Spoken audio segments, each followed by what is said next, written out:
આપણે પ્રસંગ આલે છે ઉત્તરકાંડ કાગભૂષુંડી અને ગરુડનો સંવાદ. આ પ્રમાણે જતાં જતાં કાગભૂષુંડીજીના ઘણા વખાણ કરી અને ગરુડજીએ હાથ જોડી મસ્તક નમાવ્યું અને પછી કોમળ વચન બોલ્યા. હે પ્રભુ, હું અવિવેકના લીધે પૂછું છું તો આપ આદર સાથે પ્રશ્નનો ઉત્તર આપો. આપ સર્વજ્ઞ તત્વજ્ઞાની માયારૂપ અહંકારથી પર શ્રેષ્ઠ બુદ્ધિવાળા સુશીલ સરળ આચરણવાળા જ્ઞાન વિજ્ઞાન તથા વૈરાગ્યના ધામ અને શ્રી રામચંદ્રજીના પરમ સેવક છો. આવું ગરુડજી કહે છે. મને સમજાવીને કહો, હે સ્વામી, આ સુંદર શ્રી રામચરિત માનસ તમે આકાશમાં ગતિ કરનારાએ ક્યાંથી પ્રાપ્ત કર્યું છે તે પણ મને આદરથી કહો. હે સ્વામી, મેં શિવજી પાસેથી એવું સાંભળ્યું છે કે મહાપ્રલયમાં પણ આપનો નાશ થતો નથી અને શંકરજી ક્યારેય અસત્ય વધે નહીં. આ પણ મારા મનમાં એક સંશય છે, કારણ કે એ નાથ જગતમાં નાગ મનુષ્ય દેવતા આદિ કાળનો કોળિયો બને છે. અસંખ્ય બ્રહ્માંડોનો પણ નાશ કરનારા કાળને અનિવાર્ય છે, એને કાળ હરખી જાય છે. આવો આ ભયંકર કાળ પણ તમારી પાસે આવી શકતો નથી. તેનું કારણ શું છે? હે કૃપાળુ, આ બધું મને વિગતથી કહો. આને જ્ઞાનનો પ્રભાવ ગણવો કે યોગનું બળ ગણવું? હે પરમાત્મા, આપના આશ્રમમાં આવતા જ મારો મોહ અને ભય ભાગી ગયા. હે નાથ, એનું શું કારણ છે એ પ્રેમપૂર્વક કહો. હે ઉમા, ગરુડજીની વાણી સાંભળી મહાદેવજી વાત કરે છે. ગરુડજીની વાણી સાંભળીને ખુશી ઉપજી. તે સમયે બોલ્યા, હે ગરુડજી, આપની બુદ્ધિને ધન્ય છે. આપનો સવાલ શ્રેષ્ઠ છે અને તે મને ઘણો વહાલો લાગ્યો. તમારો હેતભર્યો સુંદર સવાલ સાંભળીને મને અનેક જન્મોનું ભાન થયું. હે તાત, મારી સર્વ કથા કહું છું તે સાંભળો. હવે કાગભૂષુંડીજી ગરુડજીને કથા કહે છે. જપ તપ યમ સંયમ દમ વ્રત દાન વૈરાગ્ય યોગ વિજ્ઞાન આદિએ સર્વનું ફળ શ્રી રામજીના શરણોમાં પ્રેમ થવો તે જ છે અને કલ્યાણપ્રદ છે. અધિક પ્રેમ છે તેનાથી પોતાનો કંઈક સ્વાર્થ સધાય છે, તેના પર સર્વ કોઈ સ્નેહ કરે છે કે પોતાનું પરમ હિત જાણીને મહાનીશ હોય તેની સાથે પણ પ્રેમ કરવો જોઈએ. જીવનનો ખરો સ્વાર્થ એ છે કે મન અને કર્મ અને વાણીથી રામજીના શરણોમાં સ્નેહ થવો. આ શરીર પવિત્ર છે અને સુંદર છે કે જે શરીરથી શ્રી રામજીની ભક્તિ થાય છે. વિદ્વાન તેના વખાણ નથી કરતા. હે સ્વામી, આ શરીરથી શ્રી રામજીની ભક્તિ મારા અંતરમાં ઉત્પન્ન થઈ, એટલા માટે આ શરીર મને વધારે વહાલું છે. મારી ઈચ્છાથી કદાચ મૃત્યુ થાય તો પણ હું આ શરીરને નહીં છોડું, કારણ કે વેદોએ કહ્યું છે કે જે શરીર વિના ભજન થઈ શકતું નથી. પહેલાં મને પણ મોહે બહુ સતાવ્યો હતો. રામજીના વિમુખ થવાથી હું ક્યારેય સુખે સૂતો નહોતો. પ્રેત યોનિમાં ગયા હોય ને તો એ સૂક્ષ્મતા કહેવાય. એમાંય આપણે કોઈ પણ પ્રેત હોય ને તો એને કોઈ મનુષ્ય હોય ને એવો મહાપુરુષ, એને કહેવું પડે પ્રયત્નને પ્રગટ થઈને કે ભાઈ મારું આમાંથી ઉદ્ધાર કરો, મને કલ્યાણ કરાવો. તો ભાઈ શ્રી હનુમાન પ્રસાદ પોદાર થઈ ગયા કે નહીં, ગીતા પ્રેસના લેખક થઈ ગયા, બહુ સિદ્ધ સંતને ગૃહસ્થમાં થઈ ગયા. એ ગંગા કિનારે સાધનામાં બેઠા હતા, એમને નામ જપ કરતા હતા. એટલે એના એક પ્રેત પ્રગટ થાય છે, સફેદ કપડાના, એ 5-7 પૂરો આદમી અને પારસી છે, કપડાં પહેરેલા પારસી, જે એવા કપડાં પહેરેલા પારસી જ્ઞાતિનું. પછી આ હનુમાન પ્રસાદ પોદાર કહે છે કે બેહો એમ. એને ખ્યાલ નહોતો આ કોણ છે એમ. એટલે કીધું કે હું બેહી નો કોઈ કે કેમ?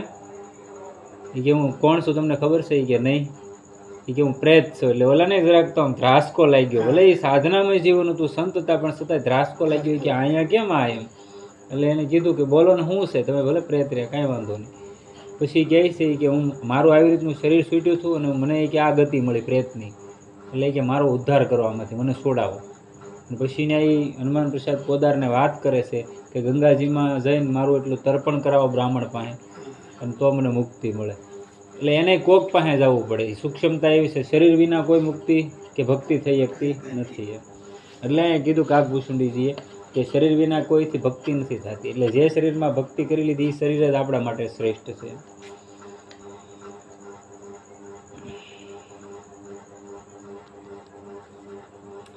મારી આ ઈચ્છાથી મૃત્યુ થાય તો પણ હું આ શરીરને છોડું નહીં, કારણ કે વેદોએ કહ્યું છે જે શરીર વિના ભજન થઈ શકતું નથી. પહેલાં મને પણ મોહે સતાવ્યો હતો. શ્રી રામજીના વિમુખ થવાથી હું ક્યારેય સુખે સૂતો નહોતો. ભગવાનથી વિમુખ થઈ જાય એટલે સુખ ક્યાંથી આવવાનું છે? થોડોક ટાઈમ હોય પણ પછી પાછું દુઃખ તો વાહે તૈયાર જ હોય, કેમ કે આ એના મિશ્રિતથી બનેલું છે શરીર સુખ દુઃખના. અનેક જન્મોમાં મેં યોગ, જપ, તપ, યજ્ઞ, દાન આદિ કર્મો ઘણા કર્યા. હે ગરુડજી, જગતની દરેક યોનિમાં મેં વારંવાર જન્મ લીધો છે. હા, અને આવું અમુક કર્મ છે ને એવા છે એનાથી તમને સ્વર્ગ સુધી મળી જાય, મુક્તિ નથી મળતી. કોઈ તેજસ્વી રાજા થઈ ગયો, બહુ યજ્ઞો કર્યા, બહુ દાન કર્યું, તો એનાથી મુક્તિ ન મળે. સ્વર્ગ સુધી તમે જઈએ પછી પૂરું, હવે ખૂટી જાય એટલે પાછું અહીંયા આવવાનું, એવું છે. હે પક્ષીરાજ, સાંભળો, હવે હું મારા પૂર્વજન્મનું ચરિત્ર કહું છું. તે સાંભળીને શ્રી રામજી ભગવાનના શરણોમાં આપને વધારે હેત થશે અને સર્વ કલેશો વિઘ્નો મટી જશે. પૂર્વ કલ્પ એક પ્રભુજુગ કલિજુગ શૂલ મલમૂલ નર અરુ નારી અધર્મ રત સકલ નિગમ પ્રતિકૂલ. હે પરમાત્મા, પહેલા કલ્પમાં કળિયુગ નામે પાપની જડ સમાન યુગ હતો. તે કાળમાં પુરુષો અને સ્ત્રીઓ અધમ અને વેદના વિરોધી મનમાન્યું કરનારા હતા. અત્યારે જે છે એ સમય હતો, આ સમય હાલે એ જ. જેમ કે આ પહેલી વાર નથી થતું, કળીકાળનો જે પ્રભાવ છે, અધમતા છે ને એનામાં સહજ ભરેલી છે એટલે આવે. પણ એમાંથી બચી જાય કોણ? કે જે ભગવાનનું ભજન કરતો હોય, નામ જપનો આધાર લીધેલો હોય, કોઈ પણ ચિંતન એના મનમાં હોય, રામ કૃષ્ણ હરિ શિવ એનું ચિંતનનો આધાર હોય ને, તો એને કળિયુગ કંઈ કરી નથી શકતો, વધારે હેરાન નથી કરતો. બાકી તો અહીંયા તમારું પુણ્ય ખૂટ્યું એટલે પાપ એવું આવે ને, ભૂગા કાઢી નાખે, ડગાવી જાય, માણસ આપઘાત કરી લેવાનું મેન કારણ જ આ.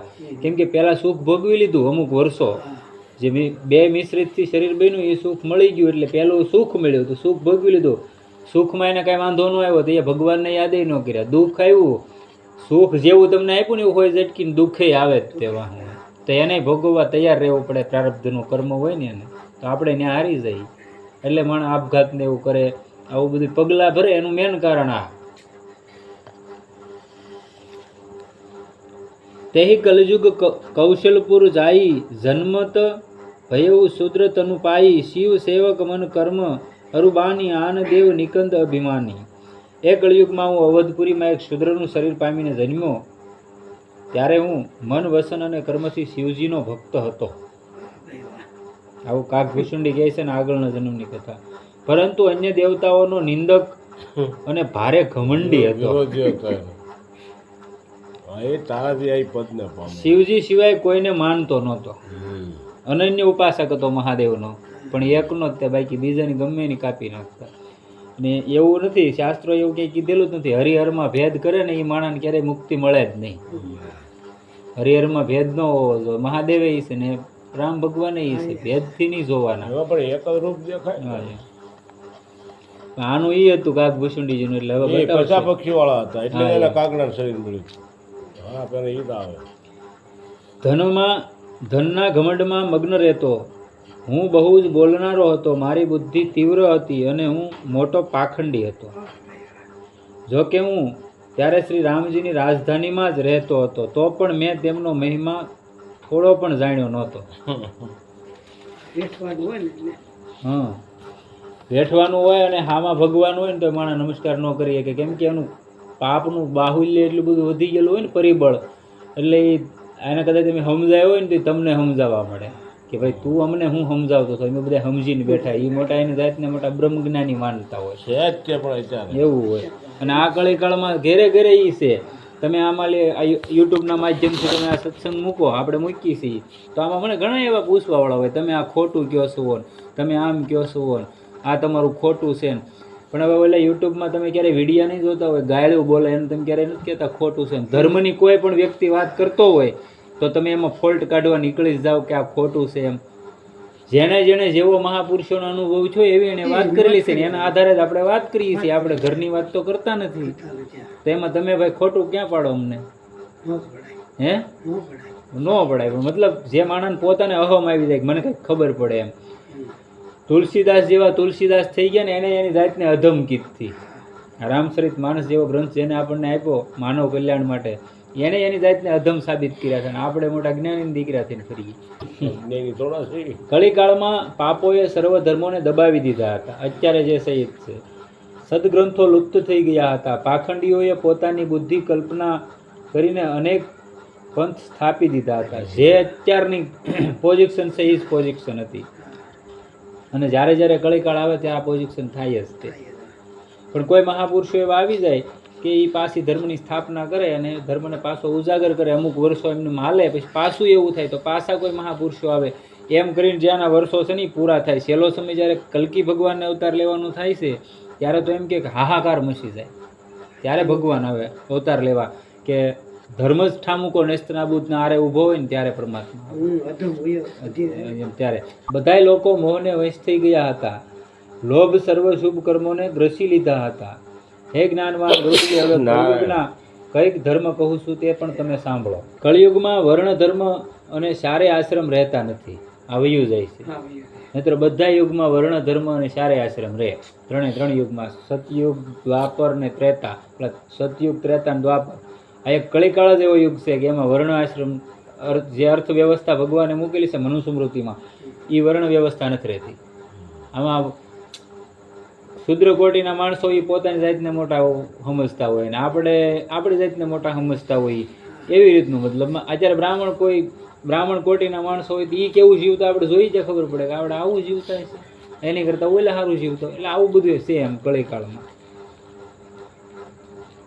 સર્વ નર નારી વેદોનો વિરોધ કરવામાં લાગ્યા રહે છે.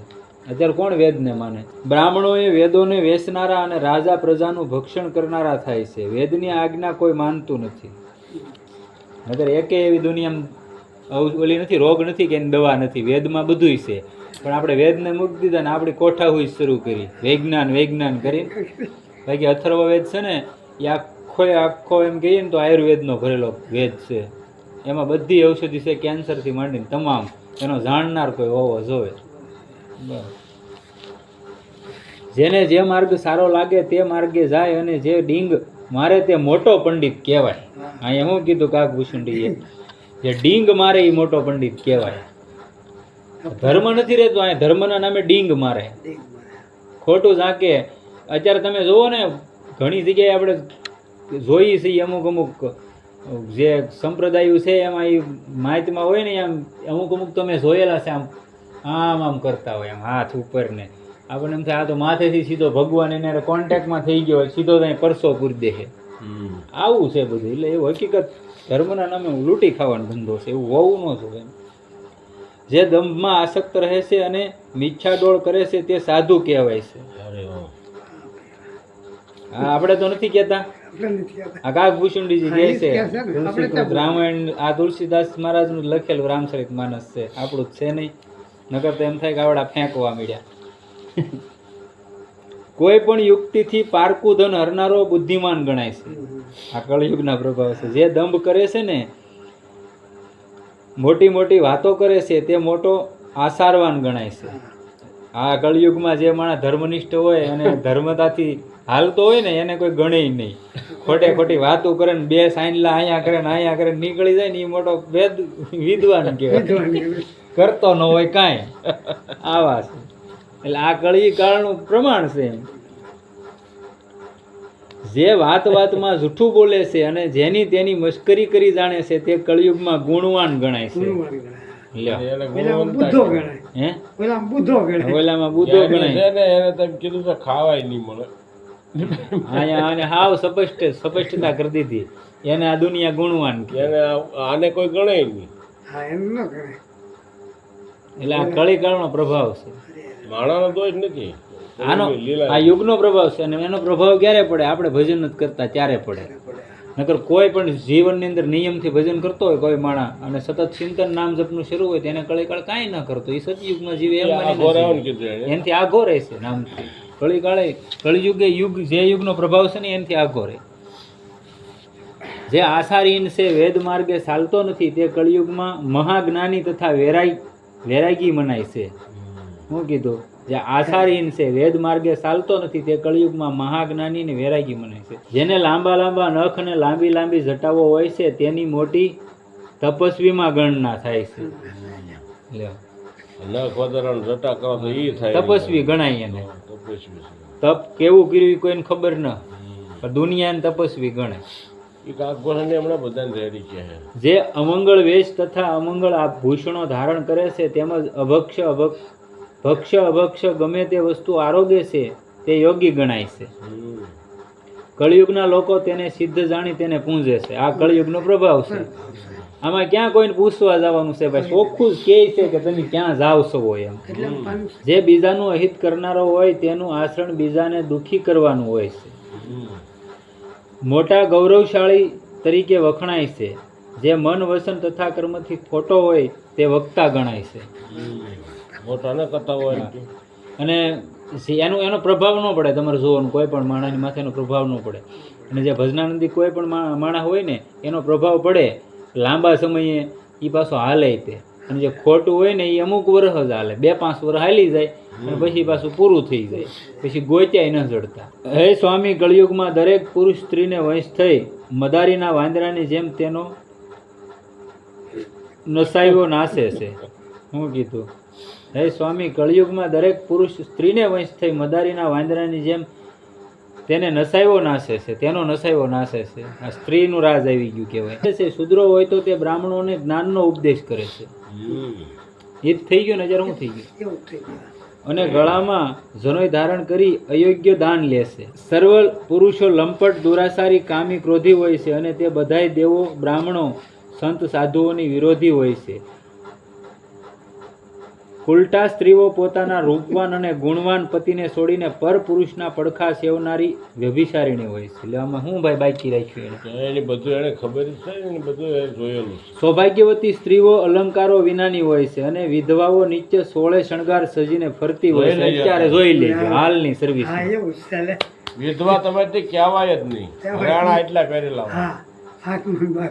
અને જે પતિવ્રતા નારી છે ને એને કઈ ઘરેણા નહીં હોય, એને કઈ શોખ નહીં હોય કે મારે આવું જીવન. એનું જીવન નિર્મળતાથી આવું સાદું જીવન હોય. હરી ઓમ બોલો, આવું જોવા મળ્યું. સૌભાગ્યવતી સ્ત્રીઓ અલંકારો વિનાની હોય છે અને વિધવાઓ નિત્ય 16 શણગાર સજીને ફરતી હોય છે. ગુરુ તથા શિષ્યનો આંધળા બહેરા જેવો વર્તાવ છે. ગુરુ દેખતા નથી અને શિષ્ય સાંભળતો નથી. બે આંધળા. ગુરુને જો ગુરુ જોવે તો એની આવક મટી જાય, શિષ્ય સાંભળે તો ઓલા કાઢી મૂકે. બે બાજુથી વાંધો છે. એટલે હવ ને હવ જ વખાણે. અને આપણે કોઈ પણ વસ્તુ બોલી તો કડવી લાગે, કેમ કે આપણે 100% વાત કરતા હોઈએ, એટલે આમો માણસ સહન જ ન કરી શકે. આ વાંધો પડે. એટલે હું મારા ગુરુનું હલકું ન કહેવા દઉં, મારા ગુરુ મારું ન હલકું કરવા દે, એટલે આમને ભક્તિ આલ્યા કરે. આના પ્રમાણે દાસ ધીરાનું આ રીતે બધું મળે. આ દાસ ધીરો આનો પ્રાસ મળી જાય. જે ગુરુ શિષ્યનું ધન હરે પરંતુ તેનું અજ્ઞાન દૂર ન કરે તે ગુરુ ઘોર નરકમાં પડે. અહીં શું કીધું, આપણે કાલે જ વાત આવી હતી કે કોઈ પણ ગુરુ થાય અને જો એ શિષ્યને યથાયોગ્ય ન આપી શકે જ્ઞાન અને એનું ધન લેતો હોય તો એ ઘોર નરકનો અધિકારી થાય. તો એ ગુરુ થવું સારું, છેલ્લો થવું સારું? કાંઈ ન થવાય, ભગવાનનું ભજન કરાય. આ બેયને નરકમાં જવાનું થાય. પણ તોય આપણે તો ભગવાનનું શિષ્યત્વ ધારણ કરીને ભગવાનનું નામ લેતો હોય એટલે આપણે તો છૂટી જાય. ઓલો તો ન જ છૂટે. એને તો હાથે કરીને નરકમાં જવું પડે. આપણે નજર સામે નથી ગયા. અહીંયા ભારત દેશની અંદર, વિશ્વની અંદર 350 દેશોમાં તેના આશ્રમો હતા. ઓલા 200 દેશોમાં આશ્રમ હતા. 450 આશ્રમ હતા. લ્યો તોય અત્યારે ના ભાઈ માલિક, તોય માલિક્યા નથી. આ કળી કાળ છે. જે ગુરુ શિષ્યનું ધન હરે પરંતુ તેનું અજ્ઞાન દૂર ન કરે તો તે ગુરુ ઘોર નરકમાં પડે છે. માતા પિતા પોતાના સંતાનોને જેનાથી પેટ ભરાય તેવો ધર્મ શીખવે છે. અત્યારે કોઈ એવું નથી કહેતા પોતાના સંતાનોને કે ભાઈ રોજ સવારમાં ઉઠીને ભગવાનને નમસ્કાર કરવાના, વહેલા ઉઠવાનું, વહેલા ઉઠીને 5 માળા કરવાની, આવું કોઈ શીખવતું જ નથી. અત્યારે હું ધંધો કરો, ધંધાથી બનો, એની સિવાય ખોટું બધું. એટલે ધર્મ જાતો રહે, આગળ જતા ધર્મ લુપ્ત થઈ જાય.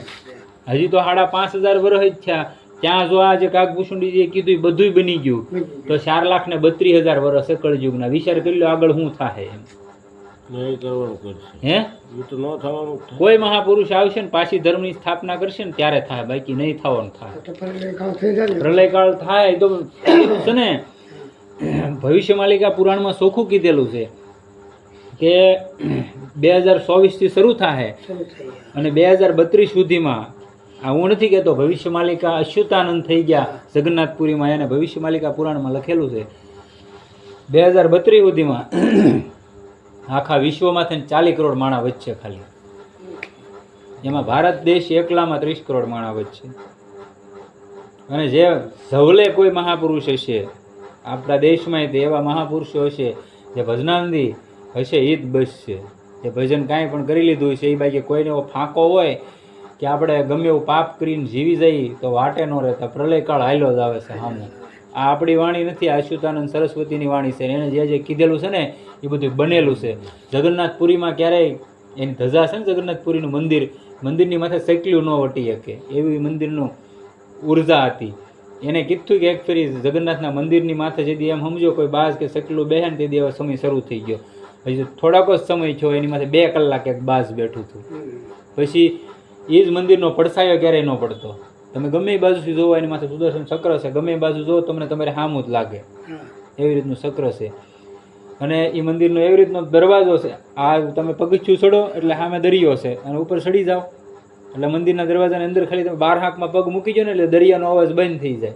અંદર પગ મૂકો, જ્યાં 12 પગ મૂકો, એક પગ અંદર ને એક બહાર રાખો ને ત્યાં તમને અંદર અવાજ દરિયાનો બંધ થાય.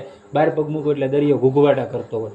એ દરિયો છે ને એ જગન્નાથના મંદિરમાં પાણી પોગી જાય તેથી સમજી લેવાનો આ સમય આવી ગયો નીકળ. અને એ સમયને વાર ન એની ધજા છે ને જગન્નાથપુરીની, એ ધજા એક ફરી બળી ગઈ હતી, એની માથે વીજળી પડી હતી. આ જે અચ્યુતાનંદે કીધેલી છે એ બધી ભવિષ્યવાણી હાસી પડેલી છે. તો હવે આપણે કેમ નહીં માનવાનું કે ન બને એમ? આ બનશે બધું એવું છે. પછી કોઈ હોય આમાં દુનિયા છે, આમાં બધા માણસો હોય એટલે ન માનવા વાળા હોય, પણ એને ખબર ન હોય કે આ હામું હાલ્યો આવે, તૈયારી થતી આવે. અને અત્યારે શરૂ જ થઈ ગયું. નર નારીઓ બ્રહ્મજ્ઞાન સિવાય બીજી વાત કરતા નથી, છતાં તેઓ લોભને વંશ થઈ એક કોળી જેટલો લાભને ખાતર પણ બ્રાહ્મણને ગુરુની હત્યા કરે છે. શૂદ્રો હોય તે દ્વિજો સાથે વાદ વિવાદ કરે છે અને કહે છે કે અમે જેવા તેવા નથી. શૂદ્રો શું કે અમે જેવા તેવા નથી, એમ આપણને કહે અમે શું તમારાથી કાંઈ ઓછા છીએ? જે બ્રહ્મ જાણે તે જ શ્રેષ્ઠ બ્રાહ્મણ ગણાય. એમ કહી તેઓ બ્રાહ્મણો સામે આંખો કાઢી દબડાવશે. આ સમય અત્યારે આવી ગયો. પરાય સ્ત્રીઓમાં લુબ્ધ રહેનાર, સળ કપટ કરવામાં કાબેલ અને મોહ મમતામાં લપટાયા હોય તેઓની ગણતરી જ્ઞાનીમાં થાય છે. આમાં હું તમે કરી લો, રૂપ ફેરવી નાખો તમે અહીંથી તે રૂપ ફેરવીને આ ગામ મૂકી દેવાનું, જિલ્લો મૂકી ગયો એટલે કોઈ તમને પૂછતું નથી તમે કોણ છો. કપડાં ફેરવી નાખો એટલે તમારી ભક્તિ હાલી. આ સમય છે અત્યારે. અને આપણે જે અહીંયા ઝાઝા એવા બહારથી આવ્યા ને એમ જ આવેલા છે. કોઈ મહાપુરુષો છે એવું તમે ન માની લેતા. જેને ભજન કરવું છે ને જે મહાપુરુષો છે ને એ અહીંયા તડક્યો ખાવા આવે નહીં. એ તમને કહી દઉં, એ બધા ચિત્રકૂટ ને વૃંદાવનમાં ને એમાં ભજન કરે. અહીંયા શું એને કામ છે? કાળા તડક્યાના અહીંયા જદ્દાવ આવે.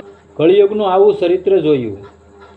એવી રીતે જોતા કળિયુગના મનુષ્યો તેમના અધમ આચરણને લીધે નાશ પામ્યા હોય છે અને જેઓ સદાચાર પાળતા હોય તેઓનો પણ યુક્તિ પ્રયુક્તિ નાશ કરે છે. તેઓ જાત જાતના તર્ક વિતર્ક કરી અને તેનો પ્રયાસ કરી વેદની ભારોભાર નિંદા કરે છે. પરિણામે તેઓ અનેક કલ્પો સુધી જુદા જુદા નરકમાં પડે છે.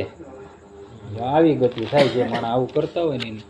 સદગુરુદેવ કી જય, રામચંદ્ર ભગવાન કી જય. सीताराम राम राम सीताराम राम राम सीताराम राम राम सीताराम राम राम सीताराम राम सीताराम राम राम सीताराम राम राम सीताराम राम राम